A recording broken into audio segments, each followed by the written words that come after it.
Okay. Welcome, grab a seat. Hopefully you're able to see the screen okay and hear us.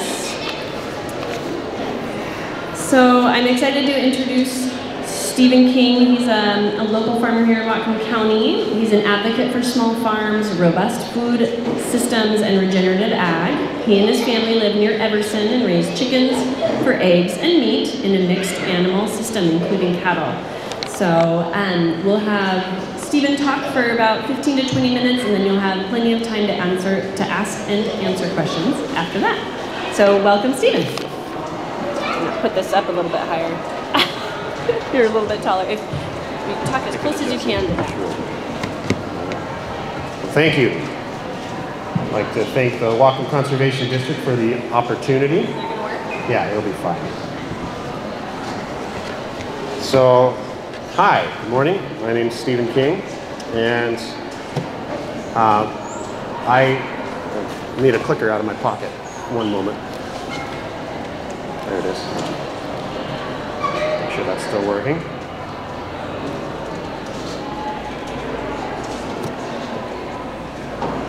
It's a wireless device, so it might have timed out on me. Let me just try turning it off and on again. See a green light? I don't see. Okay. Oh, all right, cool. We're moving. All right, so again, I'm Stephen King. Oops, that rolls. It's not lean. I live in the Everson area with my wife, Rachel, and our 3 kids. And it was about 10 years ago when we were first married that we became interested in regenerative agriculture. We had some concerns about our own health and just the processing of food in some of the conventional systems. And that inspired us to learn a few things. Over the course of the last 10 years, we've learned a number of things, particularly around raising chickens, and just here to share a few things with you today. We've raised hens for laying, of course, eggs, and last year we raised broilers for meat for our family and some friends. And we also maintain a few head of cattle on farm in a mixed animal system, a rotation system. So why pasture raised and why rotational grazing? Just at a high level, real quick, if you are raising cattle and you keep them in one place too long, they're going to eat all the grass down. And the more they graze that down and the shorter the grass gets, the root systems die back. It causes slower regrowth and overall lower production in your fields. So rotating your cattle, even if you're not doing pastured poultry, is an important aspect to any cattle raising system on grass. Benefit to rotational grazing would be the faster regrowth. So you can see in that picture there on the left side, that's what cut to 2 inches every week. So if you cut your grass to 2 inches every week, that's about what your root system looks like. And grass cut to 2 inches every 4 weeks, you can see that massive difference in the roots there. So as a farmer, that's money in your pocket really too, because that regrowth, that faster regrowth, is going to feed more cows for the amount of land that you have. A little bit of contrast in pastured the poultry operation here. So if you have confined poultry, you probably have higher pathogen loads in the area that all the birds are concentrated in. You probably need to do more cleaning out of that area, or at least laying down lots of bedding material, wood chips and hay, that sort of thing, pine shavings maybe. And you may have higher costs in terms of medical inputs if you have sick birds. With pastured poultry, you generally have a lower pathogen load. You're moving the birds on a regular basis to a new patch of ground, and you probably don't have to do any cleaning out on the field. You have chicken manure, which is also fertilizing your grass and pasture. You probably have fewer health problems with your birds and the lower costs there. There is a bit of a trade in time, because it does take a little more time to manage the birds on pasture. One of the benefits of having an integrated system with cattle is that the cow manure is spread by the chickens. So there's a cycle of fly population, fly growth in the cow manure that is somewhere in the range of from being laid as an egg in the cow manure to hatching as an adult fly 5 to 6 days. And so if you can manage about a 4-day rotation, you'll interrupt that fly cycle. And that's a benefit. Anyone who has cows, you get the summer heats and you can see all the flies that bother the animals. And a bonus, it's just kind of nice to be out on pasture with the birds. It's a lot nicer than staring at a confined space, in my opinion.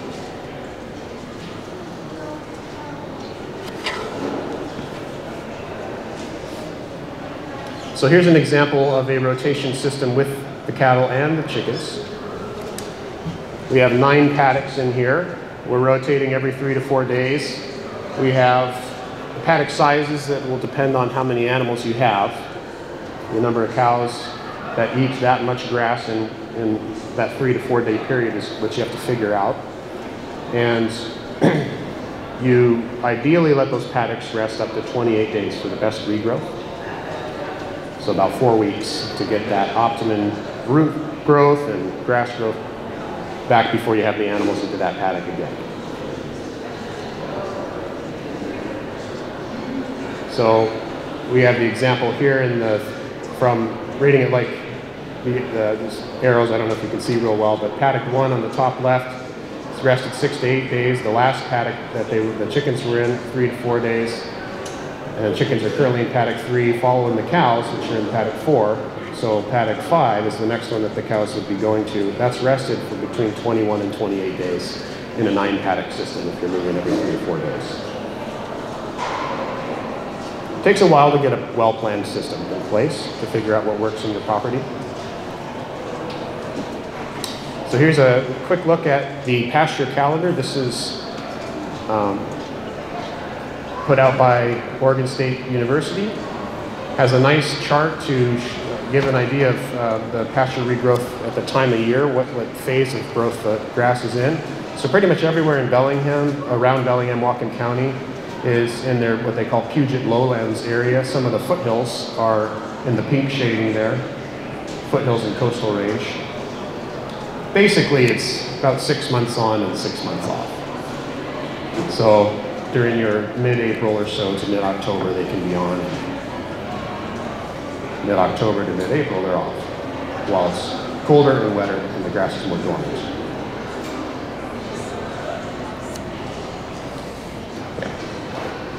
So a little word on shelter basics here. When you're on pasture, you're going to be using, ideally, some sort of portable coop on wheels and portable electric netting. So if you follow the cows, they've grazed the grass down, you're probably going to have a reduced amount of fence line that you need to mow. It almost sounds like I'm getting a bit of feedback. Am I too close? In order for that electric netting to work well, it can't have lots of grass load touching the bottom most wires within the netting. So you do have to mow it if the cows haven't grazed that section down real well. It's easy if you have a UTV or an ATV or a small tractor to pull the coop with. We built one there that just has a little hitch on the front of it, so I have a small attachment for my tractor, 3-point, that has a ball hitch on it. Makes it pretty easy to move them when we need to. And when they're out on pasture, it also has a handle, so I can, if I'm only moving them a few feet or 10 feet or something, I can just drag it myself. When they're off season, you need to have some covered housing of some sort that really is best for their health, something that keeps them out of the mud. If they're going to be in the same space, you need to put some bedding down. Mix that manure in with the bedding. It's pretty easy just to throw layers of wood chips on top. And then as you get the buildup of manure through that off season, during the next on season, you have an opportunity to clear that out with a tractor, and you can throw that back on your pasture, or you can put it into compost first. The picture on the left there is a shelter that we used last year for meat birds, for broilers. So a little bit on feeding and nutrition. I generally recommend using the commercial feeds. So for chicks, you're going to use your starter feed and some grit, which they need, of course, to actually do their chewing since they don't have teeth. And that's fed free of choice for both chicks and pullets. For pullets, you can buy a grower feed that gives them a higher boost of protein. And then hens, which is usually once they're laying or about 20 weeks onward, the rule of thumb is a 1/4 pound of feed per hen per day. And I like to add a supplement of grit. You can feed grit free choice to your hens. They'll tend to waste it a little more, depending on, maybe you get fancy with a dispenser or something, but they tend to scratch through it. So you can also put it into a feed ration, about 0.5%, which maybe seems hard to measure, but it's basically sprinkling, you know. We have 40 chickens right now. We had about 60 at the peak of last year, and I'm feeding almost half a bucket, 5-gallon bucket of feed per day for that many birds, and I was just taking a handful and throwing it in there. Vitamins and mineral supplements, I always, even with a complete feed, all of the commercial feeds that you buy that are labeled as a complete feed should have a balanced diet of protein and carbs and fats that they need. I find it still helpful to put in a little bit, so I'm saying 1% maybe of a product like NutriBalancer, and there's other products out there that are a mineral and vitamin supplement. You can just sprinkle it in with the feed and then take a tiny bit of water and sprinkle that onto the feed to help the powder stick to the pellets. Otherwise you end up with a whole bunch of powder at the bottom of the feeder and they're not actually eating very much of it. I like to add diatomaceous earth in there, just dust it onto it, doesn't need to be a lot. Diatomaceous earth helps in their gut to reduce pathogen loads, and particularly certain types of worms that they could acquire. It can also, if they end up with it on their feathers, it can help with mites and things like that. So you might have the question, if you're raising on pasture, why do you still need to feed them, or how much do you need to feed them? Purchase food. And generally, in my research, and it also seems true in my experience, it's about 10 to 15% of a feed reduction if you have them on pasture. They're scratching, getting some bugs, getting slugs, and they do eat some of the grass. If you leave them in one spot too long, you won't have grass anymore. You'll have dirt, soil, and lots of manure. So they do eat the grass as well, but in terms of their total need per day, it's actually still a relatively small percent. So you do need to do the commercial feeding. Next question might be, well, how about making your own feed? Well, we did that last year, maybe 2 years actually. For 2 years we did. And came to the conclusion that there's a lot of challenge in doing it yourself for relatively little return, certainly from a financial perspective. So the industrial processes that we have today currently have become so efficient, and the competition in the industry is such that you really can't, unless you're buying literal tons of feed as its separate ingredients. You probably aren't going to save any money doing it, so you might do it for your own personal reasons. If you mix your own, you do need to know the right balance of the proteins and fats and such that you would add. There's a recipe that I was following, shared by another farmer who's been doing this type of operation at a commercial scale for many years, named Joel Salatin, who many people are familiar with. And he has a recipe in his Pastured Poultry Profits book that I'd be glad to share with anyone who's interested in knowing that. There's some potential feed waste and loss as well if you're grinding your own, because you do need to crack grains, so you have to have a way to do that. But you can't eat the whole grains or there'll be waste. You'll see whole peas or wheat berries, whatever you're using, be passed through without being digested at all. So you have to be able to crack it in some way. And because it's ground down into a fine dust, you can't use your more common gravity feeders like you'd see in the farm stores. You have to use trough-style feeders so that you don't clog the gravity feeders. But the benefit is you know exactly what's in the food.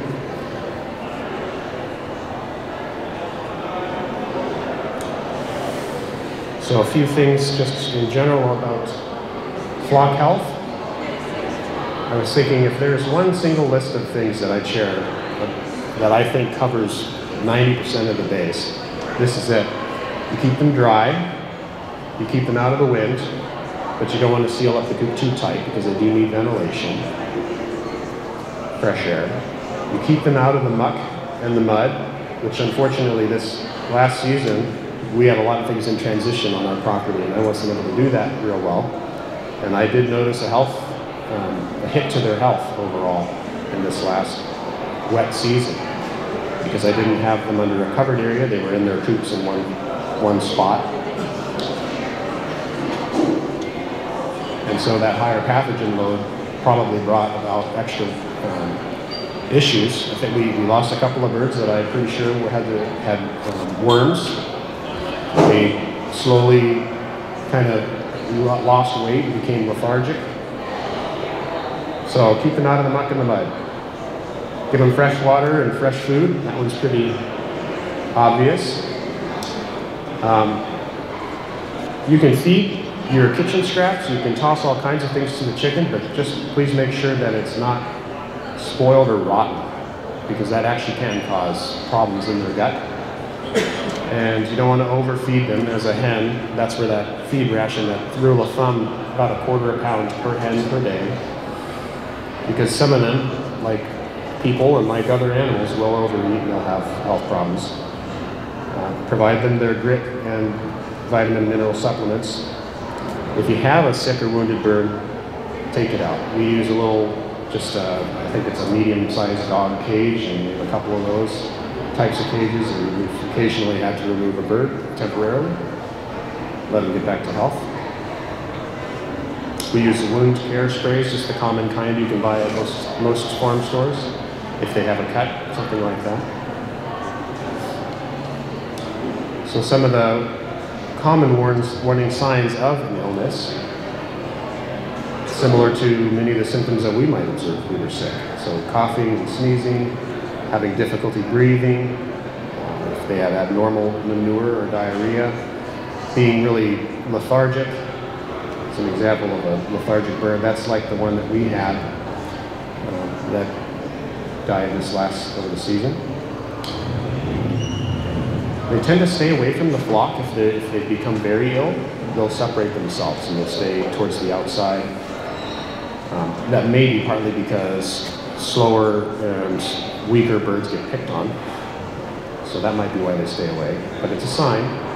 Losing weight is an obvious sign, and if they have consistently thin eggshells, they might be ill, or they may just have a mineral deficiency, like a calcium deficiency in particular. So that's where those supplements are important. The picture in the bottom left, there's a fairly common condition called curly toe, and it's when they have a riboflavin, or it's a B2, vitamin B2, I think, deficiency.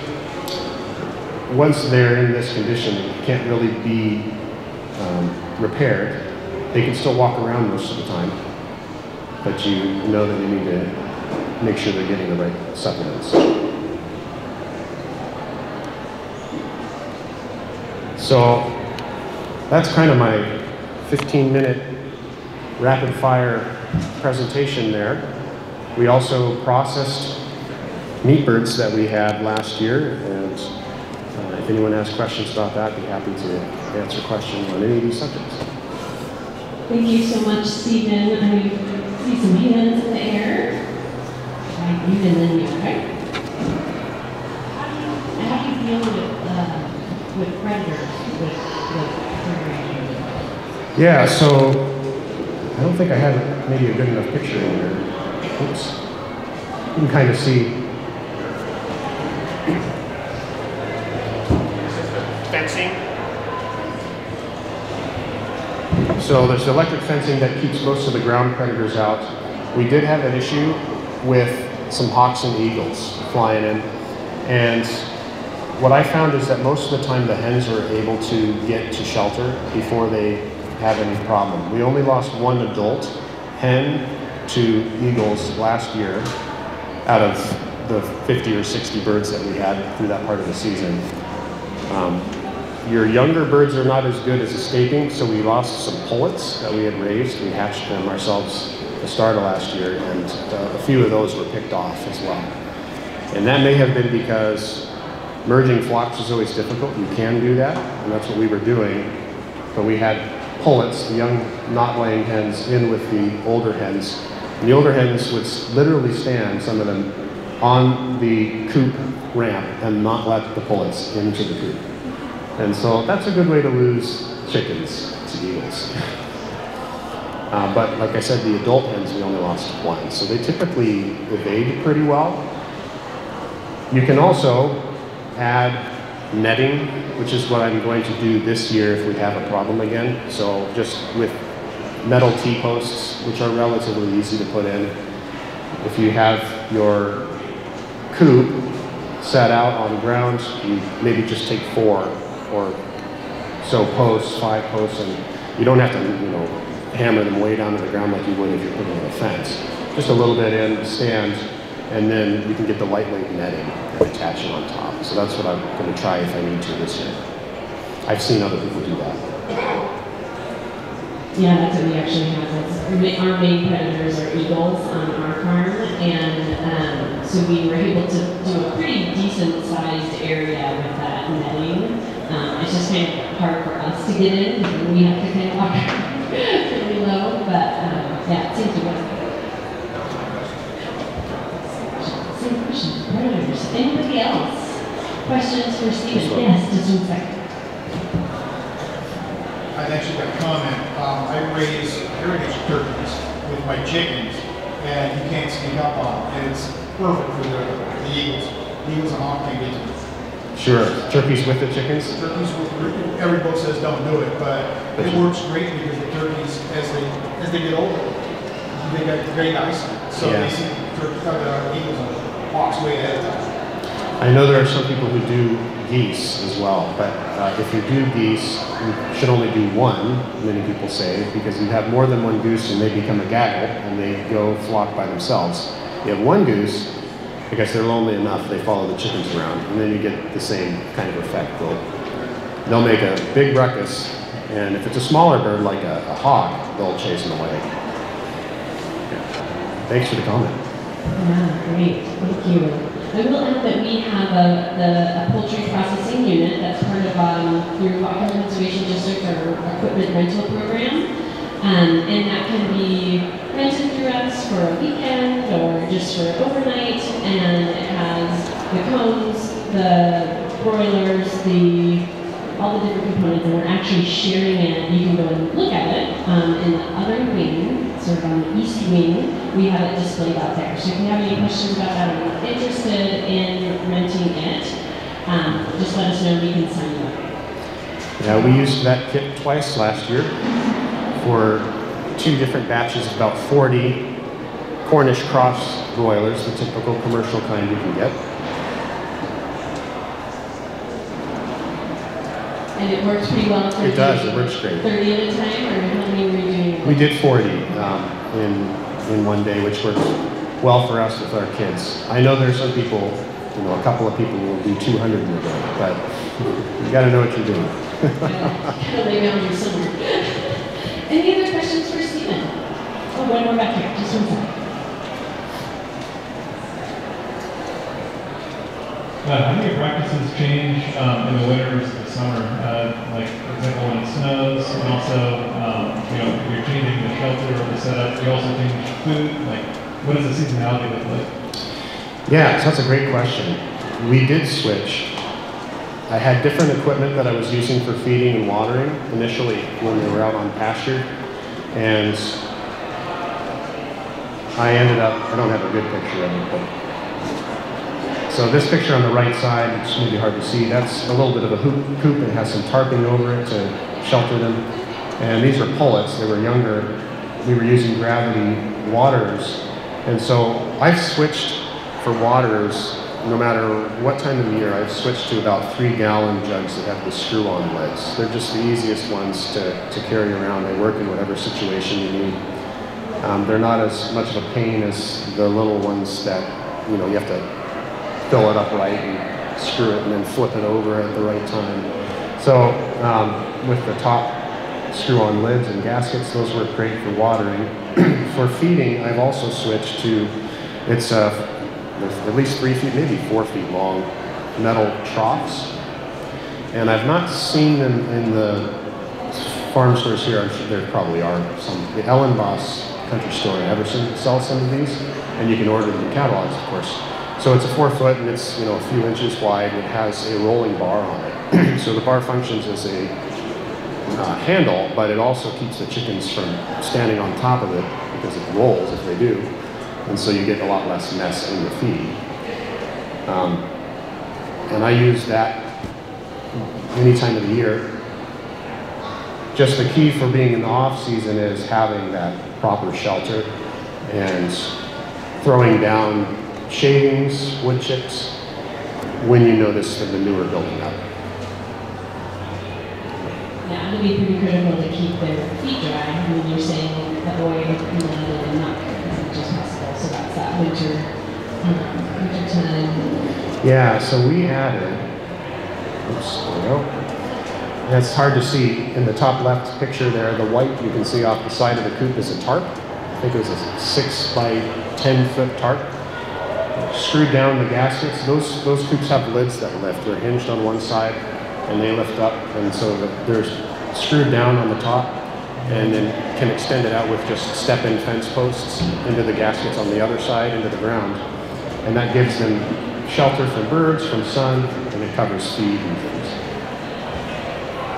Any other questions from Stephen? One more here, and then this will be our last one as we got to transition. I have a general question about the PowerPoints on today. Are they going to be accessible on the site? Great question. Yes, so we're recording each of these presentations, and they'll be live on our website through our YouTube page. So all of the resources here today, and you'll be able to then download the PDFs of the PowerPoints as well. Because you have the resources slide. Yeah, I do. So you can grab that on the website, or you can come up here and snap a picture of it if you'd like, whatever you Yeah, great question. So yeah, it usually takes us a week to get them uploaded, and then they'll be on there. And if you sign up for the Whatcom Conservation District's e-news, that is just a monthly events like this and upcoming opportunities at our booth, then you get those sent to you right away. Great question. Awesome. Thank you so much, Stephen. Thank you. Really appreciate it. And up next, in about 5 minutes, we've got Designing a Water Resilient Landscape, Practices for Water Retention and Flooding. Thank you, Stephen.